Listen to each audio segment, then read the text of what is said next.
Last week in this session we started discussing environmental ethics, and we looked at certain aspects of that. Particularly we looked at traditional Western ethical perspective, and which is anthropocentric, and then how it originates from basic Christian teachings. So,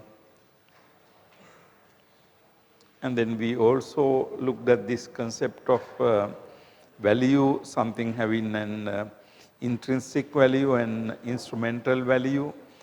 These two concepts I explained to you last week. They are important for us to understand some of the ideas we are discussing in this session. Particularly when we look at environment, a question that is raised in the Western ethical discussions is whether environment has an intrinsic value or whether environment has only an instrumental value. Instrumental value, as you know, is whether environment is important for us as a means to something. Not an end itself, or whether it has its own value apart from it being useful to us. So instrumental value is something is instrumental as a means. Something is important for us to do something else. But then intrinsic value is to have some value which is fundamental and basic. So these two concepts we discussed, and then we looked at what is called animal ethics. One of the leading modern advocates of animal ethics is Peter Singer. We looked at those ideas, and then also we saw in the Buddhist tradition animals, non-human beings, in certain sense considered to be equal to human beings, where we take all beings. Now, it doesn't mean that animals, reptiles, birds, and all these are equal to human beings, but in certain respects, particularly in certain fundamental things. For example, all living beings love their life. All living beings do not want to die. All living beings love happiness. So, looking from these perspectives, all beings are the same. Of course, there are some other ways human beings are different from other beings. But in that fundamental sense, because all beings are same, we say, Sabbe Satta Bhavantu Sukhitatta. May all beings be well and happy. Now there, when we say may all beings, Sabbe Satta, it is not Sabbe Manusa. It's not all human beings, it's all sentient beings. Now on the other hand, there can be differences between human beings and animals, okay? Now we will start today from individual living organisms. This term refers to such entities as trees and plants. Some ethicists argue that moral considerations should be extended to include individual living organisms because such organisms have inherent value of their own. Now, this view says, this particularly how the Western ethical discussions articulate it, they say that even trees and plants, individual living organisms, have their own value. So they draw this conclusion on different grounds. Albert Schweitzer says that all living things have a will to live. Paul W. Taylor says that all living things are teleological centers of life. With some good they strive to attain, although they may not have any awareness of that. Now, these are different Western ways of articulating this idea. Like trees and plants they argue that they are also living beings. Now, when a person like Paul W. Taylor says that they are teleological centers of life, teleology means the view that everything moves towards a purpose. That's teleology, achieve some kind of purpose. So they argue that trees and plants have their own value. They are moving towards some kind of purpose, although they do not have knowledge about it. Now, these are different ways of saying that trees and plants are also valuable, and also they deserve moral consideration. In other words, we have a moral duty towards them. Now, similar Indian view is Indian philosophy Jainism attributes some type of life to plants, and hence they include the plant life in their moral considerations. Buddhism does not accept this position. Now, if you look at this idea, even Jainism comes close to the modern view. Jainas believe that trees and plants have a certain form of life. Actually, there is no doubt that all the living plants, trees and plants and these objects have some form of life. But the question is whether these things have any kind of sentience or some kind of consciousness. Now, Buddhism doesn't say that there is consciousness for these trees and plants. But modern ethics and also Jainism seem to be saying that there is some form of life which is close to some form of consciousness. Actually, the interesting thing is whether these things come into our moral considerations, whether trees and plants have to be considered morally, or if we cut a tree or something, are we doing some kind of harm to the tree? This depends on actually how we look at it. Okay? Now, basically, fundamentally, we have to accept that trees and plants are different from sentient living beings. Now, animals are sentient living beings. Although trees and plants have a certain form of life, they are not really sentient living beings.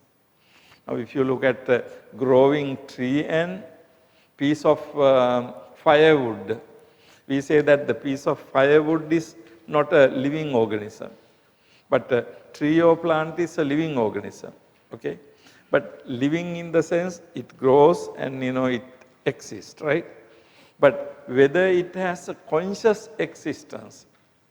Now, if it doesn't have a conscious existence, according to Buddhism, you don't have moral consideration in a manner similar to the moral consideration you have towards animals. For example, killing an animal or even an insect is wrong because they feel pain. Okay?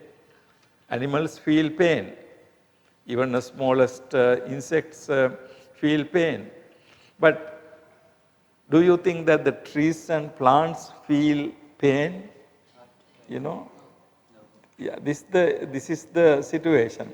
Now, if they feel pain, if they are conscious about it, then of course you will have to consider these objects as deserving moral considerations.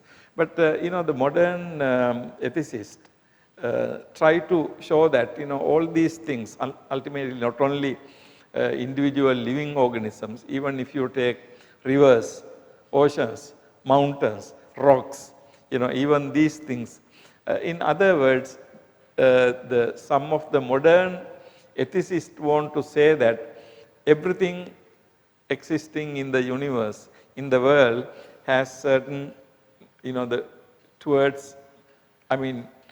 need to have a moral consideration towards them, or we need to treat them as individual living beings, so that we are morally responsible. What we are doing to them can be good or bad. Now, these are very important things. In a way, you can say that this form of thinking is very good for nature, because then you are dealing with nature very carefully. But the Buddhist position seems to be that when you look at the trees and plants, of course, these things we are making use of these things. Okay? But as things we are making use of, these things have some kind of instrumental value to us. But at the same time, they are part of the nature. Now, if you destroy nature, it will affect you in an undesirable manner, bad manner. Okay? And also, you can, when you do that, when you say wantonly destroy the nature, then of course, what is your mental condition? So even according to that, you can say, it has some kind of good and bad involved in that. But Buddhism doesn't believe that, there is, we should really have moral considerations towards this, what is called individual living organism. But anyhow, this idea, so some people say that trees and plants have will to live. Some others say that they are teleological centers of life. And then Jainism believe that trees and plants have, some form of life. So the human life or animal life is, according to Jainism, different only in degree, not in kind. But according to Buddhism, the difference is actually two types. In Buddhist view, in order for something to be considered as a living being, satta, it should have life, heat and consciousness. Ayu, usma and vijnana. Plants do not have consciousness. Hence, they are not treated as moral agents. So, according to Buddhist analysis, to say that something lives, it has to have ayu, usma and vijnana.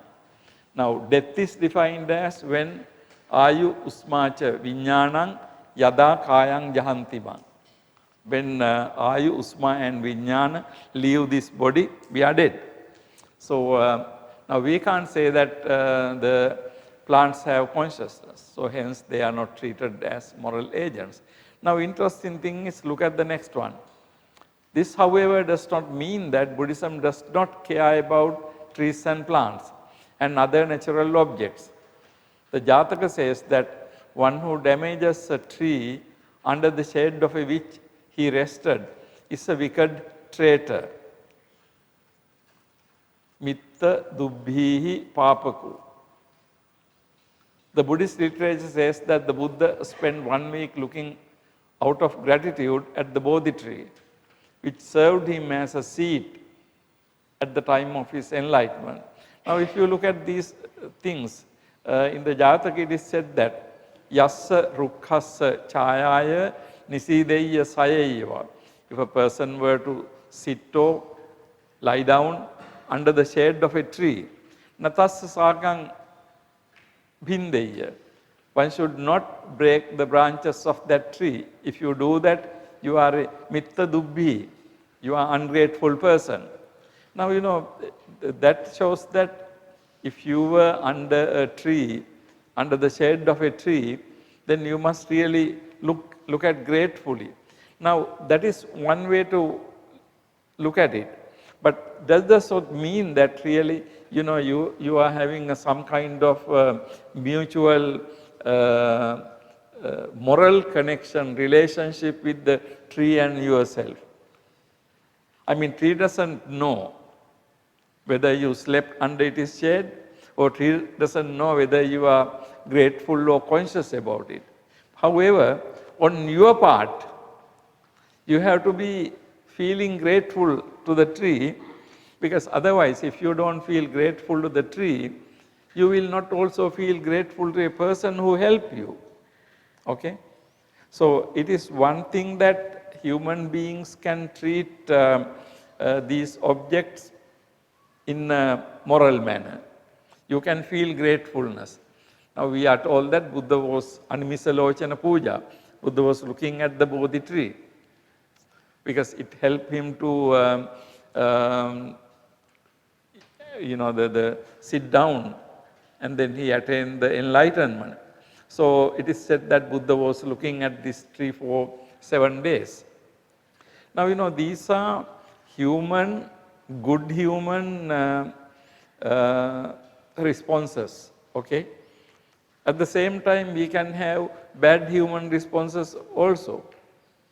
Sometime, I may be walking down here and then I may hit my feet here. Then I get angry and then I smash this. Okay? People do that. But then, does the table really react to you? Where you got angry because you got pain. But it is your fault, not the table's fault. But we smash the table or we kick the table. But by that we get more pain in our leg. Okay? But so that means that towards nature we can behave morally. But that doesn't mean that table has some kind of the moral conscience. Okay? Because now if you get angry, you will kick it or smash it or something. But then by doing that, you are not really, by smashing a table, you are not really doing a papa. But that is a akusala. That's not a wholesome mentality because you have dosa or anger. So you react by anger. That is wrong. But on the other hand, it is not to be, some kind of reciprocal, mutual moral consideration is not there. In other words, what I am saying is, you need to make a distinction between it is good for us to be ethically, kindly, mild manner to behave towards nature. Okay? Now, but that doesn't mean that you have an ethical relationship with. Okay? So it's a subtle distinction. Now about the trees and plants, you can look at in a humane and kind manner. Now the Buddhist position has to be understood carefully. The examples referred to include that although trees and plants, being unconscious, are not moral agents, human beings who are moral can act in moral or immoral manner towards them.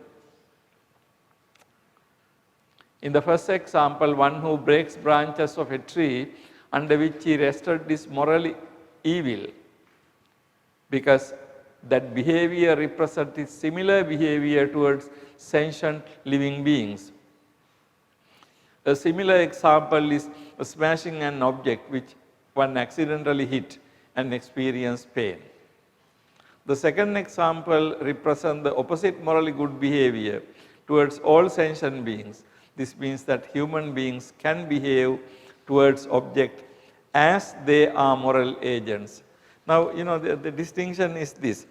It is one thing to say that, these objects, trees and plants, have some form of life that is similar to our own life.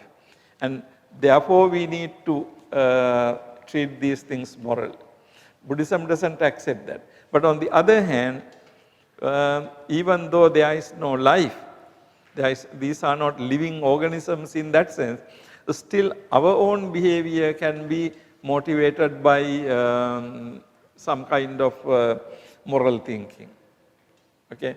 Something maybe for a long time, we develop attachment, some kind of, the positive mentality towards objects we are using. Suppose you are living in one place. After a long time, you are leaving that place, you feel bad about it. So, you develop, some kind of attachment to that place. Similarly, towards objects, we develop some type of attachment, some kind of sense of gratefulness. So, which is a very important thing, but it is different from considering them as some kind of moral agents. The whole problem is this. If you think that, trees and plants have life, then how can you cut them and build houses? Okay. Now, of course, when you cut trees and build houses, or when you cut trees and make use of for your furniture and all these things, you have to be considerate. You have to be considerate, particularly about the nature and also the beauty of the nature, protection of the nature, and the environment and all these things. We have these ideas. Now, for example, in Sri Lanka, we have this tradition, you pluck flowers from trees to offer to the Buddha. But we always say that leave some to the tree. You don't pluck all the flowers. Okay? You don't pluck all the flowers of the tree. You leave some flowers to the tree. And then the people in the ancient times got milk from the cows. But you always leave milk for the calf. You don't take the whole entire milk of the cow for your drinking. You always leave milk for the calf, because basically the milk is for the calf. But today, this dairy industry in a large scale farms, extremely inhuman. They attach, to the udder, they fix this machinery thing, and you get entire milk of that animal. It's very mechanical and no control of that. So, actually, you don't even feel like drinking this milk that you can find in the supermarkets and all that, because it's a huge industry where, you get the whole milk, entire amount of milk from the cow. But then in the ancient tradition, people didn't do that. You always were considerate, so you have ethics towards, of course, that's animal. But then about the trees also, you have the same thing. So, this considering trees and plants in this manner. Now, the popular Indian tradition has the following statement. This is a translation of a Sanskrit stanza, shloka. Trees bear fruits to help others. Rivers flow to help others. Cows milk to help others. In the same manner, this body is to help others. So, this sentiment is not confined only to Buddhism. Now, this is a translation of a Sanskrit sloka, which goes as, trees bear fruits to help others. Paropakaraya phalanti vrukshah. Rivers flow to help others. Paropakaraya vahanti nadyah. Cows milk to help others. Paropakaraya duhanti gavah. Finally says, this body is to help others. Paropakararthamidang shariram. So look at the way they see the manner they look at the nature. Now you look at trees bearing fruits to help us. You look at rivers as helping us. You look at cows as helping us.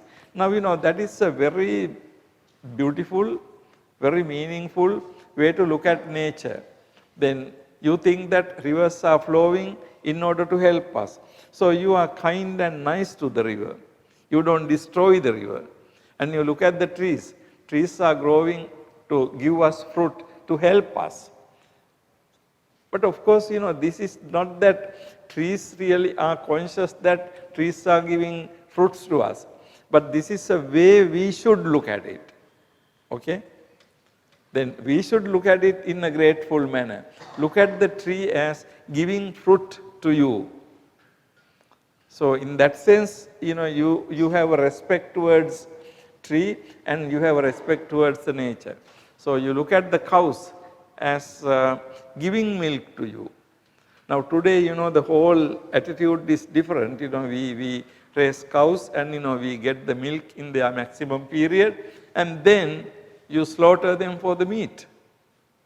This is completely not looking as cows as helping us, just looking as cows as just things from which you get milk, and then after that which you send into the slaughterhouse. So, these two perspectives. Now, this particular shloka is not really a Buddhist tradition, but that is an Indian tradition. So, basically you can see that not only in Buddhism, in general in the Indian tradition, you have this love towards nature. Another way to explain the moral relationship will be to say that one's treatment of these objects can be kusala or akusala, but not punya or papa. Because by cutting a tree, one is not committing a papa. Cutting a tree is not killing a tree, for only the sentient being can be killed. But this is not to deny that by donating it, one may do a punya, or by using it to crush a sentient being, one may do a papa. But the particular object has no role in such actions. Now, second paragraph again. Another way to explain the moral relationship is to say that one's treatment of these objects can be kusala or akusala, but not punya or papa. Now, in other words, what we are trying to say is this. By cutting a tree, you are not committing a papa. Okay? By cutting a tree, you are not committing a papa, because the papa is to do something in this sense, to kill a sentient being. Okay? By cutting a tree, you are not killing a tree, because we don't consider it to be killing. But you are cutting a tree in order to for you to use it. Now, according to Buddhism, that is not prohibited. That is not wrong. But on the other hand, if you cut all trees, if you cut unnecessarily, if you destroy, then of course, according to Buddhism, also that is wrong. But that is wrong not because you kill somebody, but because you are being selfish. You are being inconsiderate, and then you are being not caring about others. You are being not caring about the nature. And also you are being not caring about the future people who can use these things. So there are many ways you are doing something wrong. So which can be described as akusala, but not papa. Now this is one way to look at it. Because if you kill a human being or if you kill an animal, we say it is a papa. Okay? Cutting tree is not a papa, but cutting tree can be kusala or akusala, skillful or unskillful. If you cut a tree that belongs to somebody else, then what you have is lobha. And also what you are doing is stealing. So that is not killing, that can be stealing. So with these things, you can do good and bad things. You cut a tree and donate it to somebody who needs to build a house. Now that is a good deed you did, punya kamma. But you cut a tree and use it to crush somebody, then that is a papa. So with the using these things as instruments. What I am trying to show you is this.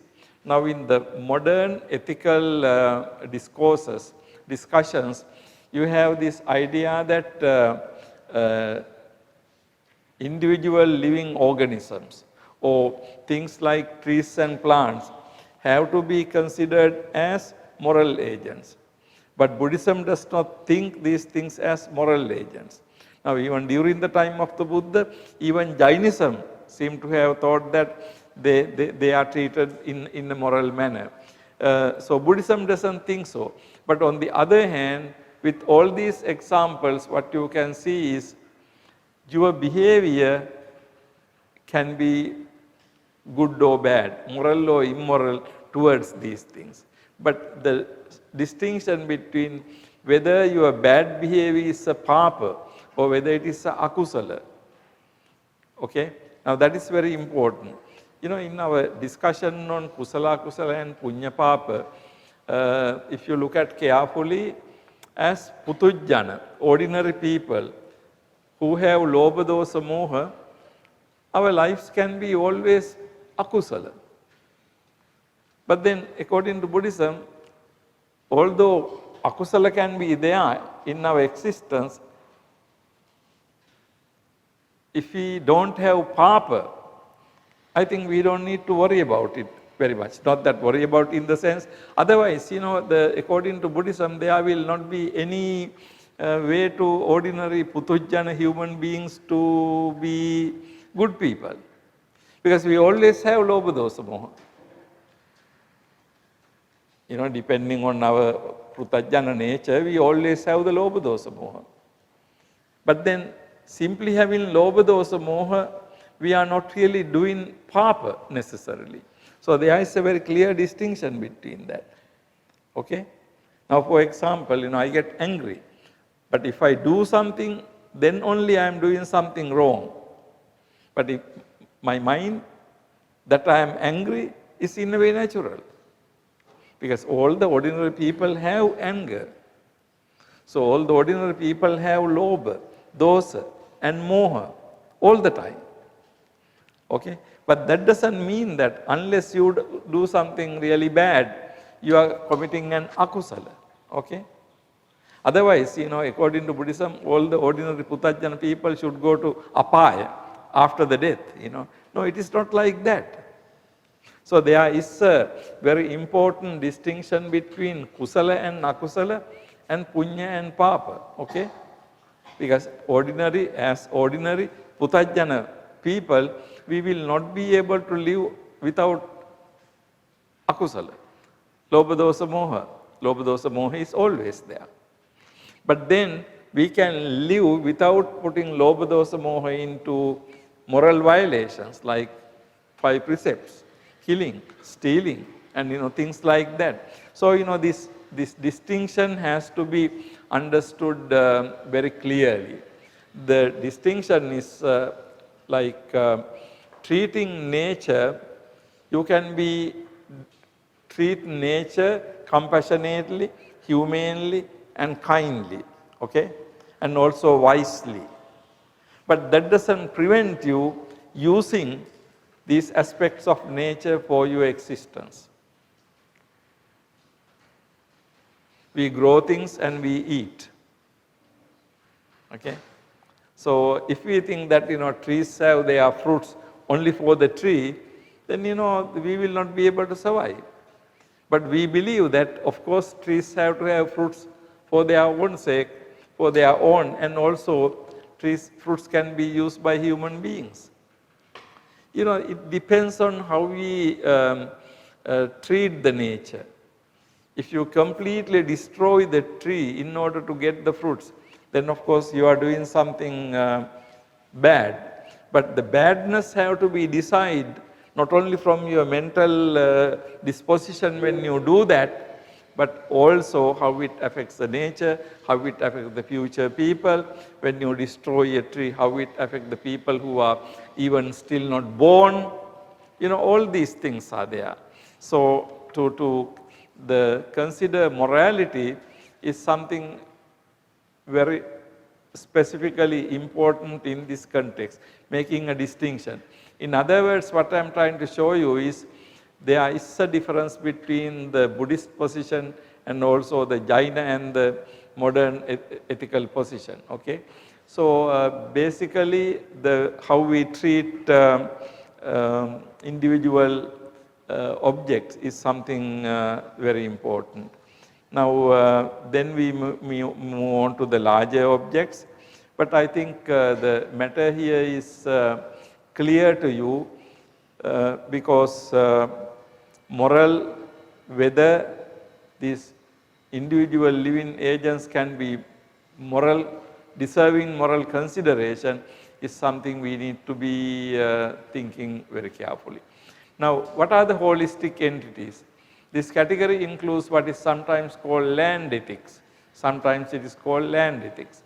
The view that not only individual objects, but also lands or the earth that contain all the beings and objects should be treated as deserving moral consideration. Aldo Leopold, who proposed this view, defined right and wrong in the following manner. A thing is right when it tends to preserve the integrity, stability, and beauty of biotic community. It is wrong when it tends to do otherwise. One word is missing. A book called Sand Country Almanac and sketches here and there, Oxford University Press special commemorative volume, initially written in 1949. So here holistic entities means larger entities. Larger entities like lands, rivers, mountains and things like that. Now originally this idea in the Western tradition was proposed, this book was written in 1949, now almost 70 years ago. And it talks about not only trees and plants, we need to be ethically, morally thinking about even holistic entities like lands and the larger entities.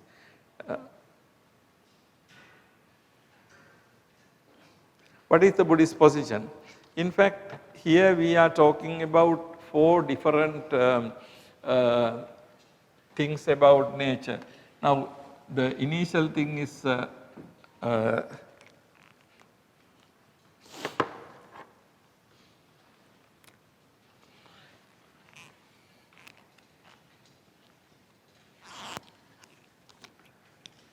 we have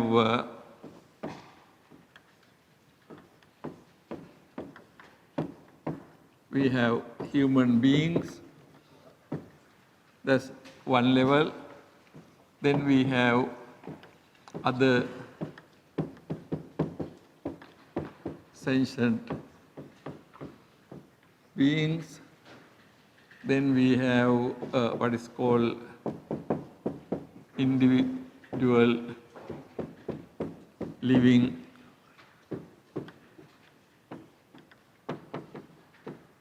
organisms, that means trees, plants, etc.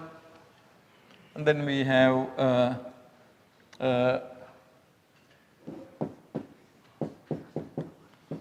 holistic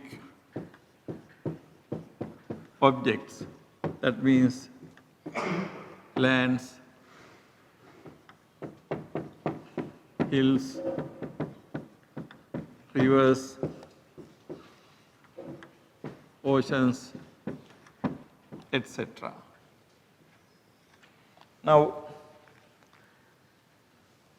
when we talk about environmental ethics, we didn't talk much about the human beings, but of course human beings included, and then other sentient beings. Here we have animals, and then individual living organism, trees, plants, and then we have holistic objects. Now other sentient beings, basically we talk about animals, birds, reptiles, etc. So here in this category you can see that in this classification you can see that entire nature can be included in these categories. If you look at the world, in this world human beings are living, other beings like cats and dogs and all the animals live, and also individual living organism, trees, plants, creepers, these things are there. And then holistic objects means these things are on earth, and then there are mountains, rivers, oceans, all these very large objects. Now, in other words, we are talking here, when we say environmental ethics, basically we are not talking about human beings, because human beings we consider separately. But when we talk about the environmental ethics, basically particularly in modern ethics, we are talking about the other living beings other than human beings, that means animals, birds, reptiles and all that, and then individual living organism, trees, plants and all these things, and holistic objects, lands, hills, rivers, oceans, mountains and things like that. Now when we think about ethical philosophy, now modern ethicists try to say that not only for animals but also for these things we have to have moral consideration. Now the interesting thing is, Of course, about human beings there is no doubt, but other sentient beings, like if you take animals, birds and all these things, the standard Christian story in the Bible is that all these things were created by God for the use of human being. Now in that sense, in the Western tradition, for a long time they were not really considering even animals, okay? Now the animals were considered to be some kind of automata. Automata means something like, the wound object, like you wind it and then you act it. It's something like that. So animals were not conscious. Animals were not considered to be conscious. They are just moving objects. The difference between tables and chairs and animals, according to that view, was tables and chairs don't move unless we move them, but animals are moving. So animals are moving objects. But we know that Buddhism and the Indian tradition was very different. It considered animals to be conscious, animals to be similar to human beings in certain respects. So the animal ethics is not at all something new. But the animal ethics, now Western tradition going away from the standard classical Western tradition of considering animals to be automata, they went out from that and start considering animals as sentient beings. Now Peter Singer and these ethicists emphasize that aspect. And then other ethicists, they also wanted to build up a case for individual living beings and holistic objects. Now the important thing for us when we look from a Buddhist point of view, actually make this distinction, okay? On the one hand we have human beings, then we have animals, and then we have the nature. Now how should we behave towards these things? Okay, looking at the Buddhist position, is it any different from how it treats the objects without consciousness? Now Buddhist position about particularly these what is called holistic objects. In treating objects without consciousness, whether they are trees or plants or lands, Buddhism does not use such categories as intrinsic value or teleological concept of good which they strive to attain. But Buddhism may treat these objects mildly, moderately, thinking about the welfare of the other human beings, including those who will be born in future, also animals. Now the issue is this, when we, now Buddhism doesn't have an issue about sentient beings, animals, birds and reptiles and all that, okay. Now if we look at Karani Metta Sutta, Dighava, Ye Mahantava, Majjhima, Rassaka, Anuka, Thula, all these things actually refer to this kind of animals. And then we have Apadake me Mettang, Mettan Dipadake me, Chatuppadehi me Mettang, Mettam Bahupadehi me. So it includes scorpions, millipedes, centipedes and all these types of insects and everybody. So this doesn't have an issue. But the important thing is about these two things. How should we really consider? Now Buddhist position seem to be quite different from this modern ethical position. In the modern ethical position, in some sense, is very similar to, in some respects, to Jaina view, to consider trees and plants have some form of the conscious life, okay, and then holistic objects like these things. Now how should Buddhism? Now in treating objects without consciousness, now these two groups are objects without consciousness. Whether they are trees or plants or lands, this last aspect. Buddhism does not use such categories as intrinsic value Now, in the Western tradition, they used to say that the concept of intrinsic value. A tree has its own value, and then as against instrumental value. Actually, this concept of intrinsic value, to say that a tree has a value on its own is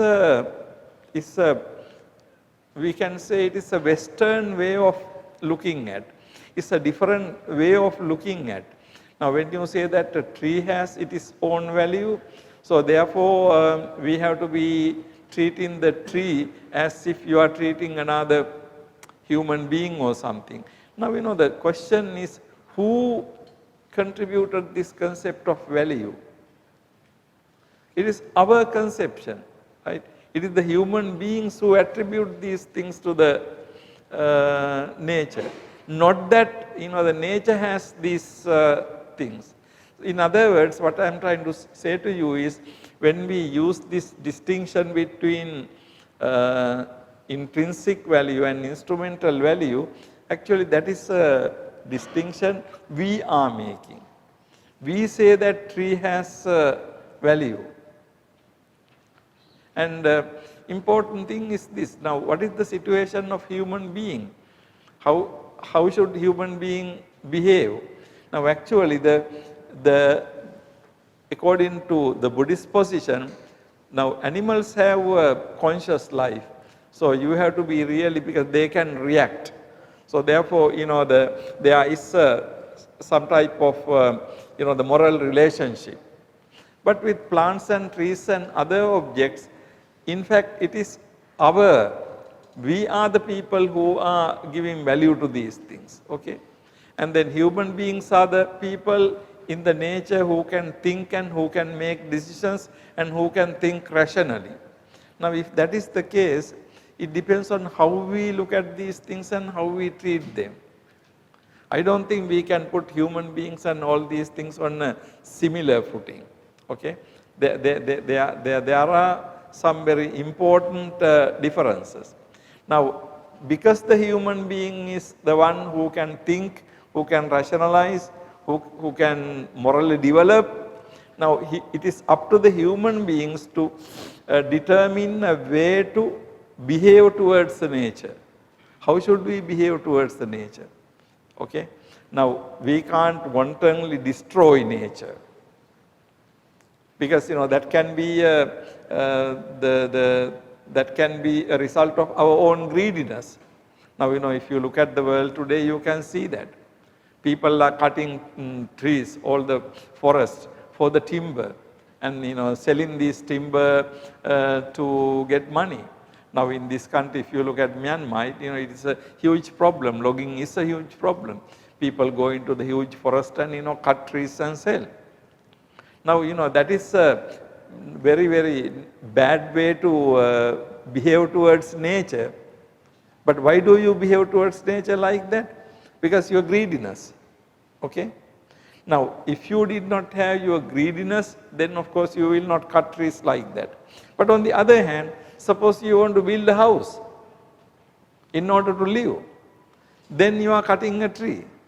Now, that can't be wrong, okay? Now, this is the finer distinction we need to make. Now, if you act out of greediness, act out of hatred towards nature, then of course that is morally and ethically wrong. But on the other hand, within certain limits, in order for you to live, you can make use of the resources in the nature, isn't it? In order to build your houses, you can use these resources, but not to wantonly destroy. But even when you are making use of the nature in order for your own use, you can say that you do it moderately. Why do you do it moderately? I mean, being in moderation is a good thing. But not only that, there are many other people who want to share these things. They also need to have these resources, not only you. Not only the other people, what about the people who will be coming in future? Your children, your children's children, next generations. Now, who are going to use these? They also have to use these things.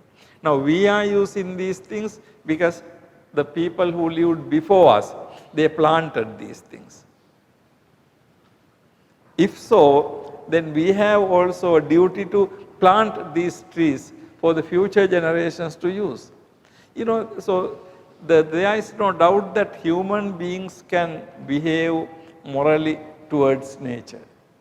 But then that doesn't mean that these aspects of nature has some kind of sentient living or something. So we need to make a distinction between the two.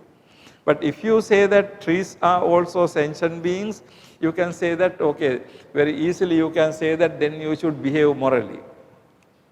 But then the issue is you will not be able to touch anything. How are you going to live?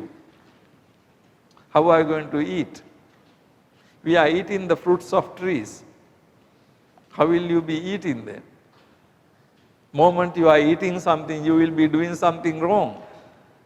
No, the nature is not like that. Actually, the human being can, live in this nature, making use of that. But human being has to know the limits. If the human being doesn't know the limits, then of course what will happen is human beings will destroy along with the nature. Suppose we are cutting all the trees, then what will happen? There will be no rain. Then countries will be deserts. Ultimately, this will be a place that not fit for human beings to live. Then human beings will disappear. Now, who is responsible for that? Human beings themselves. So, it is one thing to say that we need to be behaving morally towards nature. But of course, it is another thing to say that these also have some kind of intrinsic value or something. Because what I'm trying to say is that this distinction of intrinsic value and instrumental value. Instrumental value we can understand, whatever we use has an instrumental value. To say that something has intrinsic value is, something, according to my understanding, we are attributing some value to it. It is we are human beings who say that it has an instrumental value. Suppose there are no human beings on earth or in the universe, then what?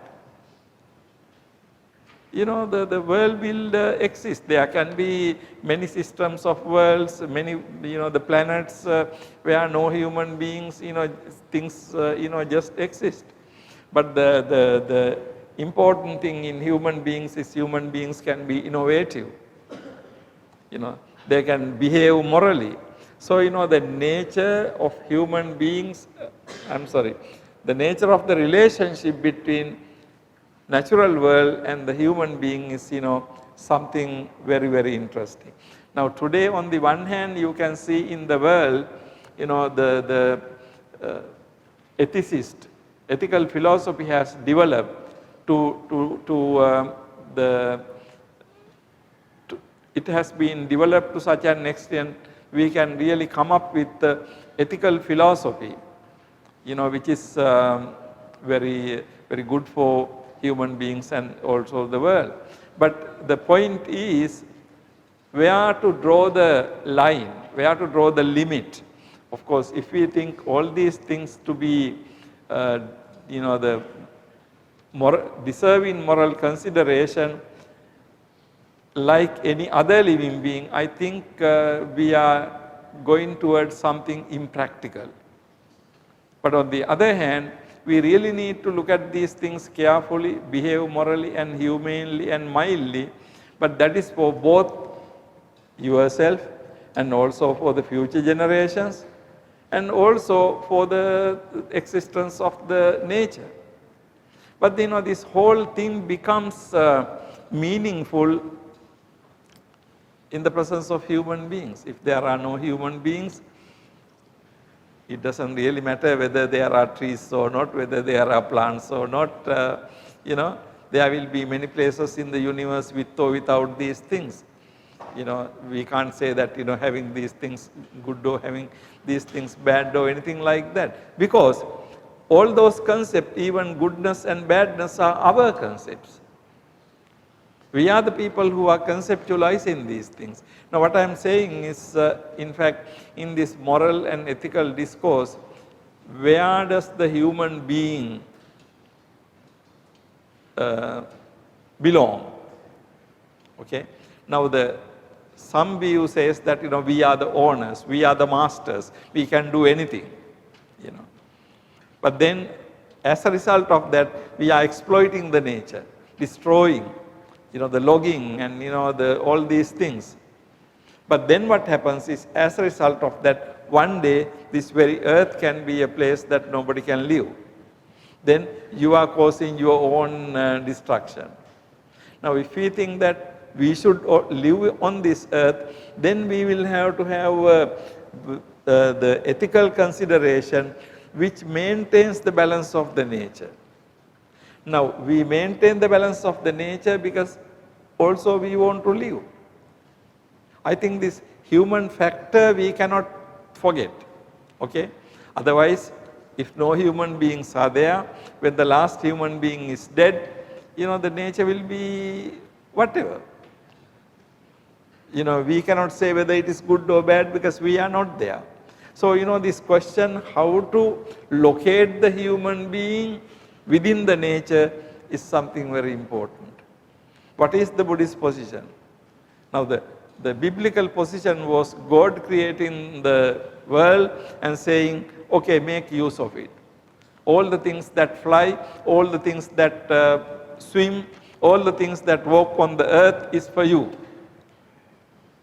Now then what happens is, that is giving license to unlimited greediness. Okay? You try to make use of all these things as much as you can, and then everything will be destroyed. You will also be destroying the future possibilities of the people are to be born, who are not yet born but who will be born. So therefore we should have really a moderate, considerate attitude towards all these things. In that we are living, making use of the nature, but really without harming the nature either. So it will be a beautiful world. But we cannot really say that, okay, at some point, we really need to consider all these things as some sort of living beings, and then what happens is, like, what is your position? Human beings. If you are to disappear at some point. For example, suppose some kind of insect or animal or evolves to be destroying all human beings. Then one possibility is for us to accept it and get destroyed. Or the other possibility is to resist it. What should we do? For example, the way we behave towards the dengue mosquitoes. Okay? So, these are some of the important ethical problems. Nature is there, but how should the human being be a part of that? Because there are some very interesting, at the same time serious issues. Sometimes scientists are concerned about certain animals that are that become the prey of the other animals. Like, if you look at the forest, deer and the different types of buffaloes are being eaten by tigers and lions. Now, if you want to protect deer, okay, we separate them and put them into a separate place. Then what happens is they start growing and growing and growing and growing. But then if they were in the forest, there will be, the natural way, the tigers and lions will eat them and some others will survive and that sort of thing. The moment human being goes and interferes with that process, it can cause new problems. Okay? Now, if you stop, these animals killing and eating, then how are those animals are going to survive? So the picture has two sides. On the one hand, tigers and lions and those animals have to kill other animals. Okay. Now we can't go to the forest and separate these animals in order to preserve deer. Okay. But then how if some animals disappear? I mean, for me it is again the part of the nature. Part of the nature, because there have been so many animals and so many species living in the world, existing in the world before, but disappeared now. This process will go on. Okay. So how much a human being can interfere with nature is an important question. It depends on how the human being thinks about himself within the nature. Okay. Now importantly, among the all beings in these all categories, particularly according to Buddhism only this category and this category, human beings are the people who can think, who can have a moral view.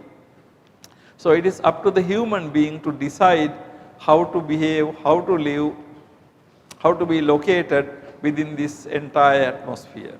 So picture of the world is there are human beings, there are animals, there are plants, and there are larger objects like mountains, rivers and all these things. Now in this whole thing, I mean human beings we are small people, right?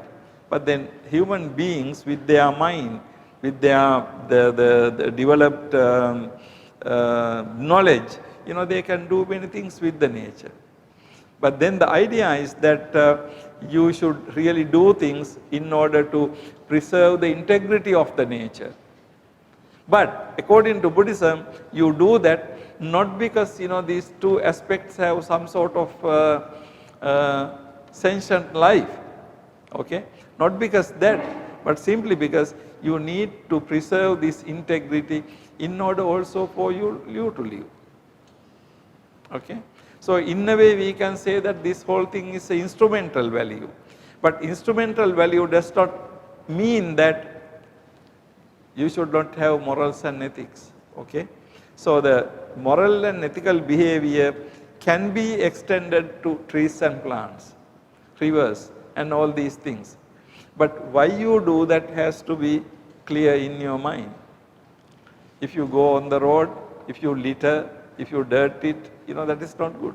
If you live in a building, if you dirt it, that is not good, But that can be your moral behavior. Not because the building has a life or road has a life or river has a life, but in your own morality, there must be a limit how you should interfere with nature, what you do with the nature, where should you put these things. If you litter, if you put garbage all over the place, ultimately you will never be able to live in that place, okay? So as a result of that, there must be a better way to dispose garbage and so on. So, there is no easy answer to this question, but to decide and to determine how you should be interfering with nature is something, very important part of ethics. So Buddhism will not approve of wanton destruction of any such objects, because such actions are motivated by 3 roots of akusala. So you should not destroy trees, because those are motivated by lobha dosa moha. But if you want to build a house, or if you want to take as your part of meal, you can grow trees and you can make use of these things, okay? So that is not really the moral in that sense. What should we do about the environment? The discussion up to this point is why should we have moral standing on environment. We saw various arguments by ethicists supporting that not only human beings but also other sentient beings, trees and plants and even lands need to be included in our moral consideration. The next question is, what should we do to the environment, including all these aspects? Now, next question is, what should we do? Now, earlier we discussed why.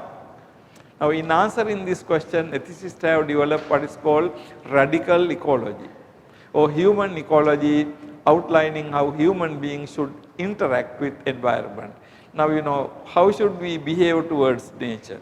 Okay, that question. So, in order to answer that question, modern ethical discourse has developed what is called radical ecology or human ecology.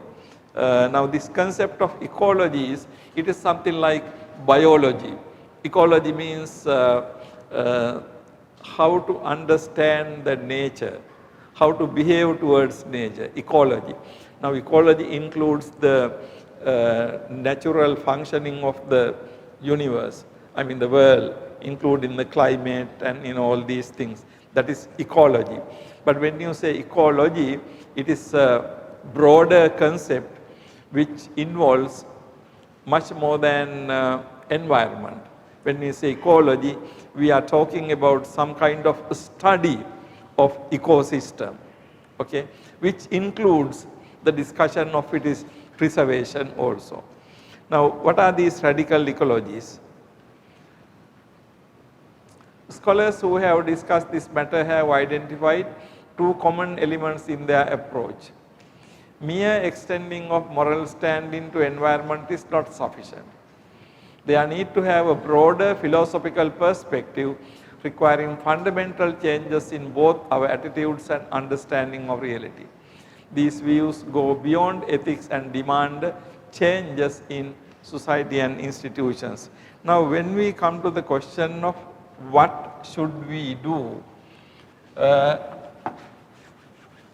it involves two important aspects.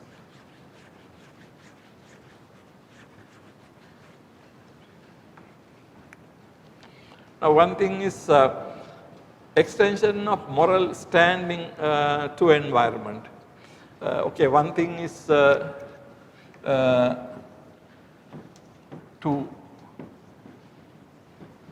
develop moral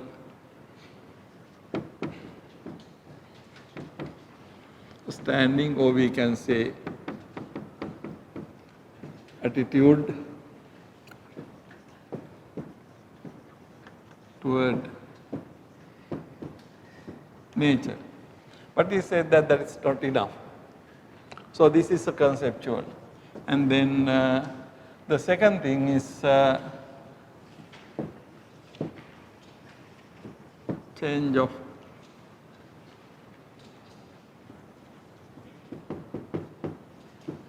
attitudes and change of attitudes and behavior. Now, in the earlier section we looked at the developed moral standing, but actually what is more important is these views go beyond ethics and demand a change of society and institutions, change of attitudes and behavior of people, society and institutions. Now, the changes have to happen in the people, in the society, and also it means institutions. Institutions means in the institutes, organizations, their policies have to be completely revised in order to accommodate these changes. In other words, what it means is we need to really change our whole perspective of life towards nature. Not only the attitude, we need to develop a good attitude. Accordingly, we also need to do some changes. Now, this aspect of doing some changes, what follows are several approaches dealing with what should we do. Now, one important idea is what is called deep ecology. This idea was presented by Norwegian ethical philosopher Anne Ness. According to him, shallow ecology is anthropocentric and concerned only with pollution and resource completion. In contrast, deep ecology requires an entirely new worldview and new eco-philosophy, which they call ecosophy. Now, deep ecology, when we say something is deep, it also necessarily talks about something shallow not deep. Now, according to them, there are two ways of looking at ecology. Now, some ecologists only look at the pollution of the water, pollution of the air, and then the conservation of the resources, mainly these two aspects. Now, very often we talk about, air pollution, water pollution and, things like that. Now, deep ecologists say that, that is only anthropocentric. Why we consider about air pollution? Because we will not be able to breathe. So, it is our concern, they say. And then why do we talk about the conservation of the resources? Because we will not have resources to use. So, both these things are centered on us, anthropocentric. So, the deep ecologists say that that is not enough, that is not what we need to do. Rather, we need to be doing something totally changing. For example, you can say that we concerned about air pollution and then we try to develop the certain chemicals or whatever in order to prevent it. But what they say is this: if you are interested in air pollution, change your life. Change your life so that you get into simpler form of life.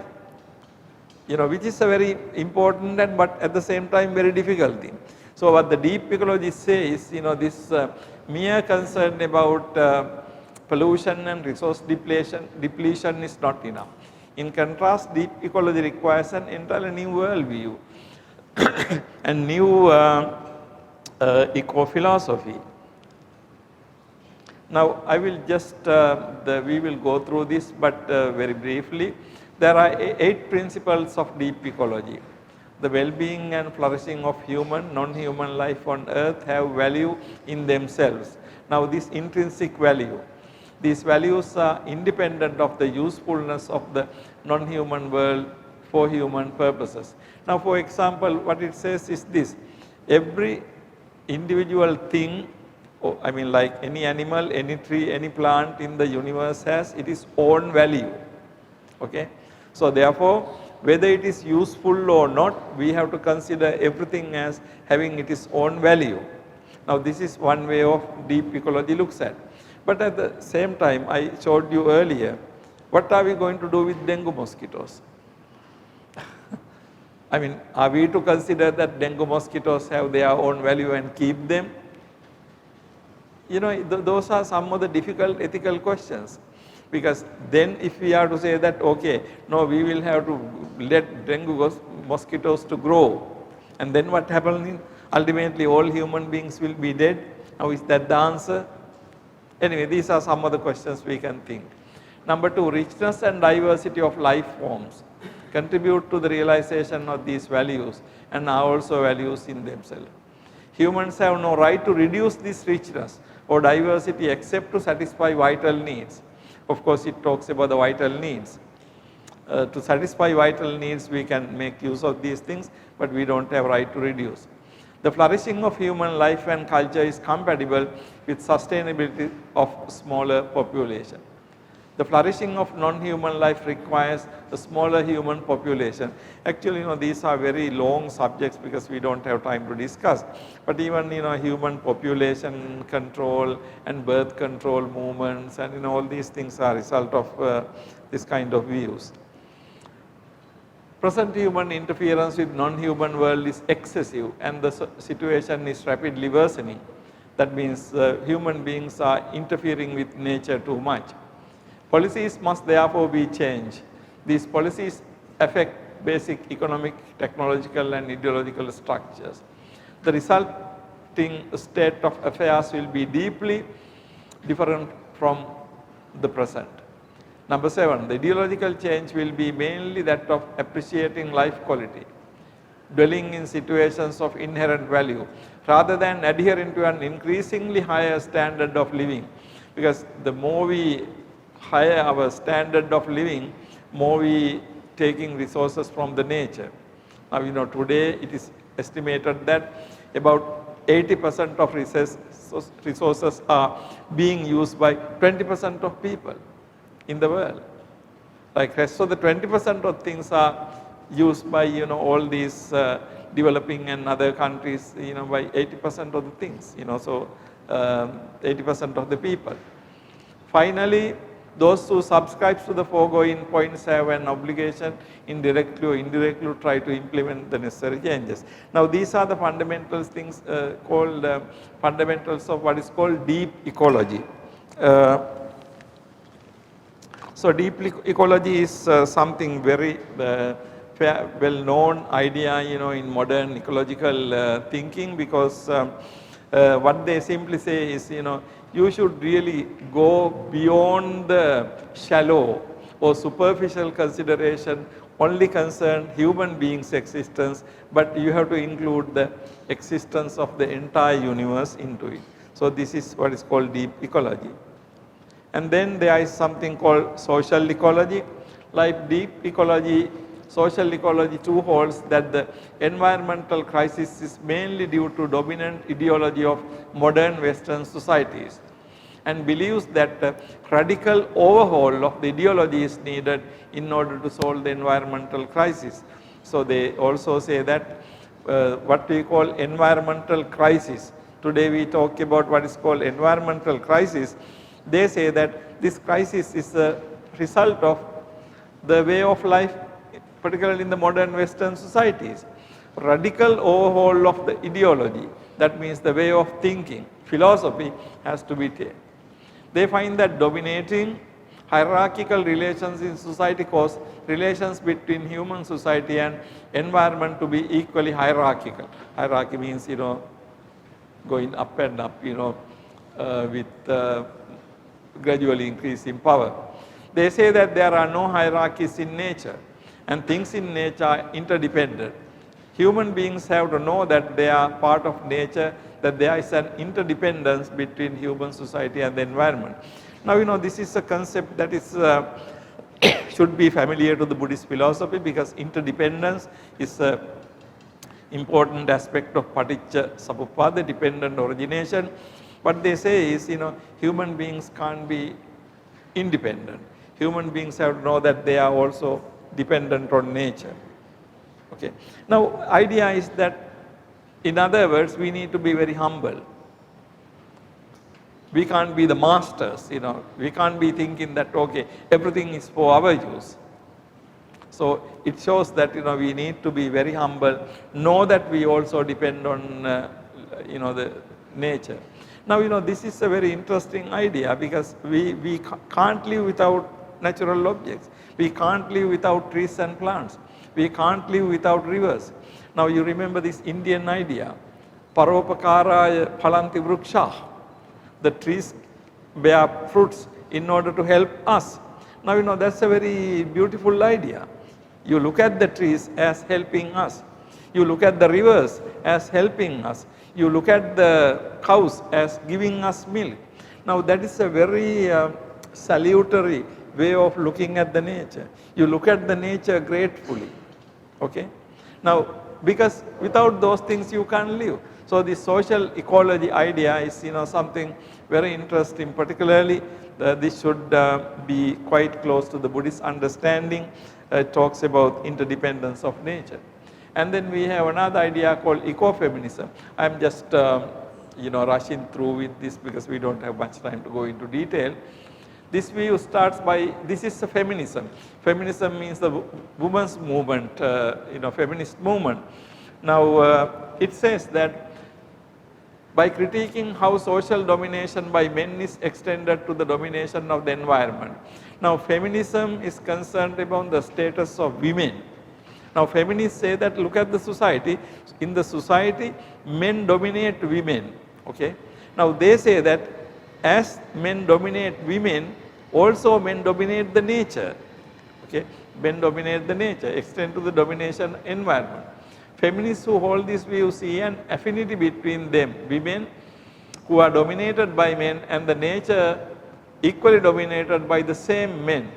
Like deep ecology and social ecology, ecofeminism too demands a total overhaul of the dominant Western ideology.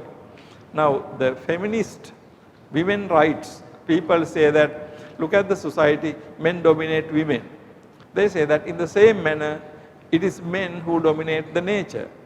Actually, this domination of nature concept, the people going to countries and it comes from, as I showed you in the very early, the biblical assertion of God saying, okay, you dominate it. The nature is given to human beings. So we think that we can do anything with nature, cultivate it, destroy it, any manner. But that arrogance can be very damaging. Now, ecofeminists say that, look, men have the same attitude towards the nature. So they say that ultimately we will have to change this the situation dominated by men. So the same. Like deep ecology and social ecology, ecofeminism too demands a total overhaul of the dominant Western ideology. Some ecofeminists lay emphasis on the things that link natural world and women.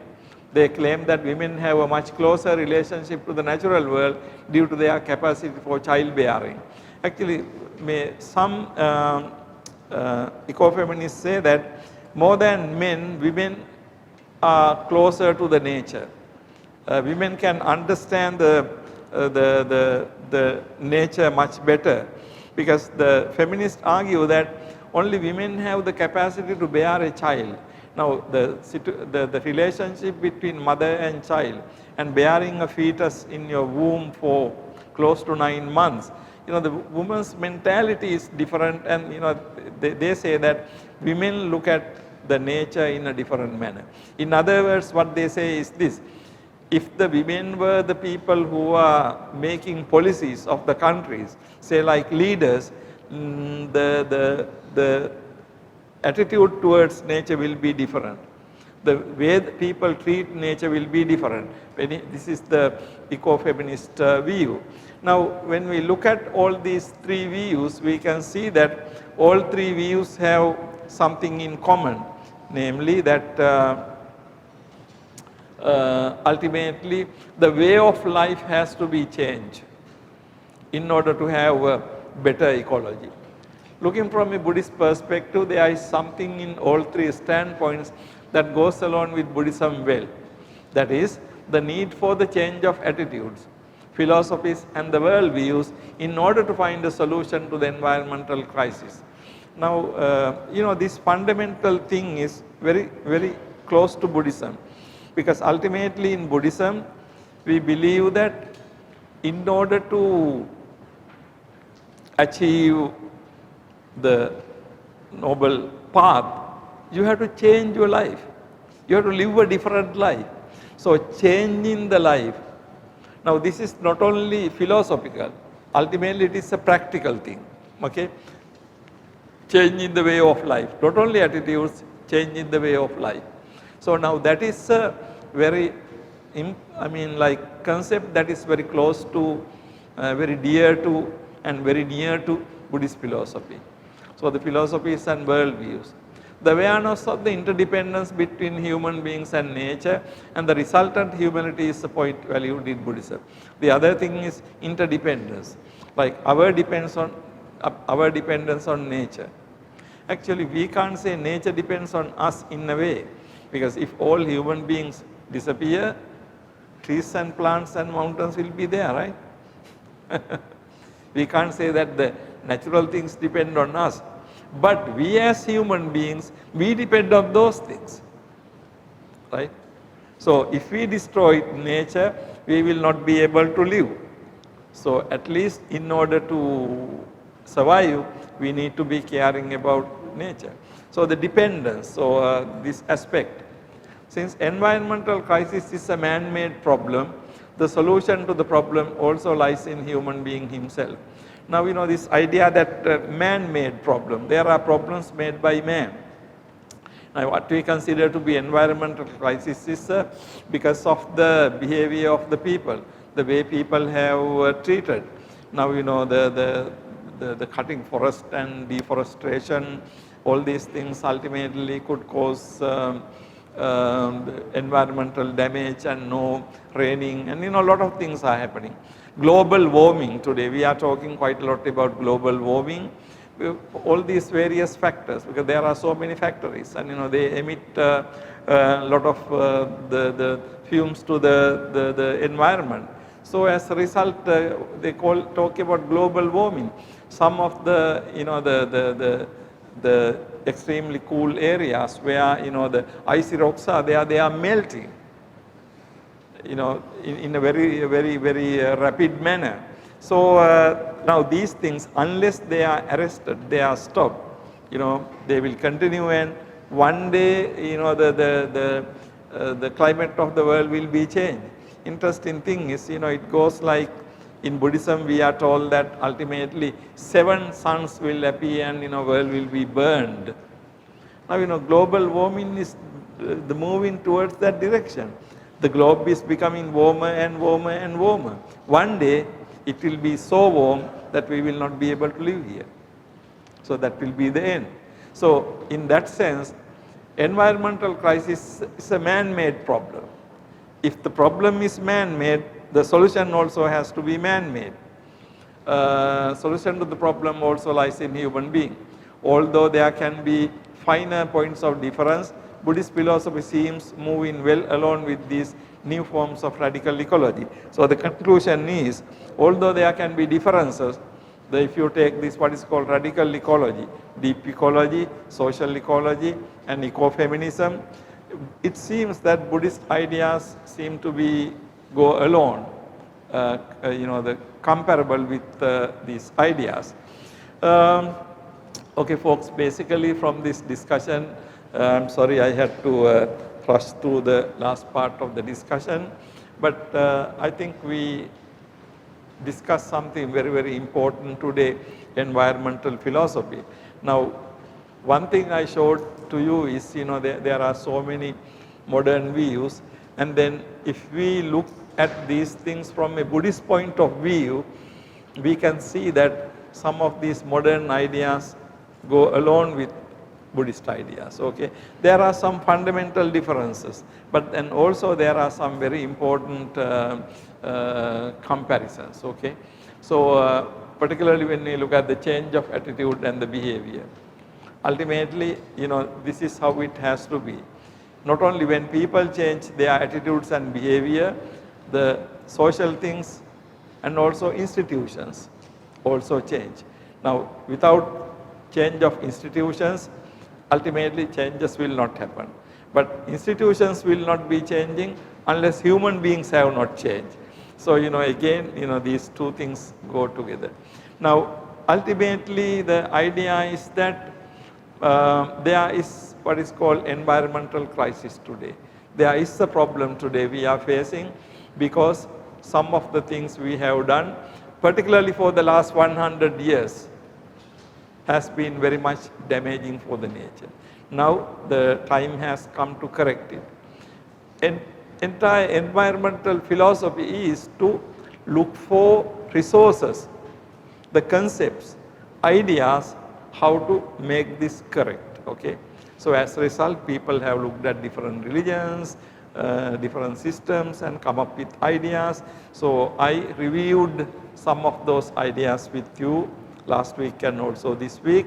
And being Buddhist and being group of people who are studying Buddhism, you must be able to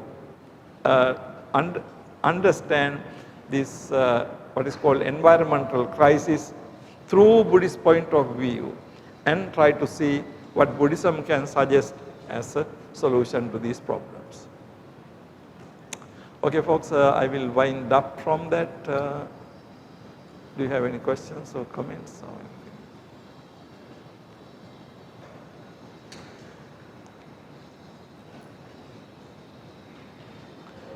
One thing I will do tomorrow morning in this same session is I will be giving you a summary of everything we discussed. So we can again, if you have any questions, we can again discuss tomorrow morning also, because winding up, I will be giving a summary of these things. But no questions. Okay, bring up questions then tomorrow morning. We will wind up for today. Thank you very much for participating.